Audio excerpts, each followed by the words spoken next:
આ બકવાસ તો બધા કરવા મળ્યા. અચ્છા, તો મને કેમ નહીં ખબર પડી હોય? એક કામ કરીએ, આજે કંઈક નવીન કરીએ. આ 4 ક્વીન છે એને હું એવી રીતે શફલ કરીશ કે 4 પ્લેયરની ગેમમાં આપણે એને શફલ કરીને પછી જ્યારે કાર્ડને ડીલ કરીએ ને તો આ 4 ક્વીન છે ને મારી પાસે આવી જોઈએ. બરાબર? તો સૌથી પહેલાં શું કરીએ, એક કાર્ડને મસ્ત મજાનું શફલ આપી દઈએ. બરાબર છે? તો કાર્ડને જ્યારે હું શફલ આપું છું ત્યારે એવી ટ્રાય કરું છું કે આ 4 ક્વીનને એવી રીતે પ્લેસ કરું કે એને હું મારી પાસે ડીલ કરાવી શકું. બરાબર? એક નહીં, એક કામ કરીએ, આપણે બીજું પણ શફલ આપી દઈએ કે જેથી કાર્ડ છે એ પરફેક્ટલી મિક્સ થઈ જાય. તો બીજું શફલ એવી રીતે આપશું કે 4 ક્વીન્સ છે એને હું એવી રીતના કંટ્રોલ કરી શકું કે જ્યારે ડીલ કરું ત્યારે ફરીથી મારી પાસે જ આવી જોઈએ.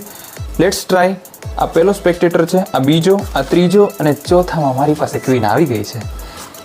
1 2 3 અને બીજી ક્વીન પણ આવી ગઈ છે, પણ આપણે 2 નહીં 4 ક્વીન જોઈએ છે. 1 2 3. અચ્છા, ત્રીજી ક્વીન પણ આવી ગઈ છે, પણ 3 ક્વીને કામ નહીં ચાલે, મારે ચોથી પણ આવી જોઈએ તો જ કામનું છે. 4 ક્વીન મારી પાસે આવી ગઈ છે, પણ હું બકવાસ બહુ બધો કરું છું. આ બકવાસ કરતાં સામેવાળો બની શકે છે કે એ પોતાની જાતને 4 બાદશાહ આપી દે, પણ એનો મતલબ એવું નથી કે હું એકલો બકવાસ જ કરું છું.